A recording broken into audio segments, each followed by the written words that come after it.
Is it rational to believe in God? Many people think that faith and reason are opposites, that belief in God and tough-minded logical reasoning are like oil and water. They are wrong. Belief in God is far more rational than atheism. Logic can show that there is a God. If you look at the universe with common sense and an open mind, you'll find that it's full of God's fingerprints. A good place to start is with an argument by Thomas Aquinas, the great 13th century philosopher and theologian. The argument starts with the not very startling observation that things move. But nothing moves for no reason. Something must cause that movement. And whatever caused that must be caused by something else, and so on. But this causal chain cannot go backwards forever. It must have a beginning. There must be an unmoved mover to begin all the motion in the universe, a first domino to start the whole chain moving, since mere matter never moves itself. A modern objection to this argument is that some movements in quantum mechanics, radioactive decay, for example, have no discernible cause. But hang on a second. Just because scientists don't see a cause doesn't mean there isn't one. It just means science hasn't found it yet. Maybe someday they will. But then there will have to be a new cause to explain that one, and so on and so on. But science will never find the first cause. That's no knock on science. It simply means that a first cause lies outside the realm of science. Another way to explain this argument is that everything that begins must have a cause. Nothing can come from nothing.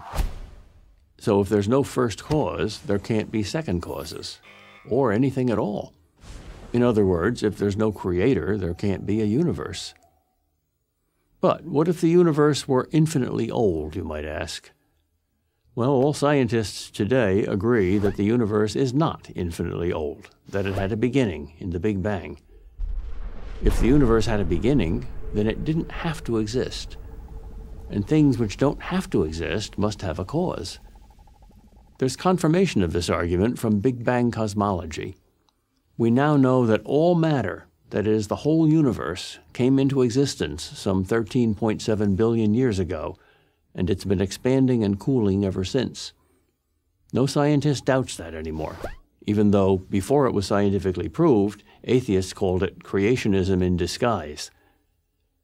Now, add to this premise a very logical second premise, the principle of causality, that nothing begins without an adequate cause. And you get the conclusion that since there was a Big Bang, there must be a Big Banger. But is this Big Banger God? Why couldn't it be just another universe? Because Einstein's general theory of relativity says that all time is relative to matter, and since all matter began 13.7 billion years ago, so did all time. So there's no time before the Big Bang. And even if there is time before the Big Bang, even if there is a multiverse, that is, many universes with many Big Bangs, as string theory says is mathematically possible, that too must have a beginning. An absolute beginning is what most people mean by God. Yet some atheists find the existence of an infinite number of other universes more rational than the existence of a creator. Never mind that there is no empirical evidence at all that any of these unknown universes exists, let alone 1,000 or a gazillion. The conclusion that God exists doesn't require faith. Atheism requires faith. It takes faith to believe in everything coming from nothing. It takes only reason to believe in everything coming from God. I'm Peter Kraft, professor of philosophy at Boston College for Prager University.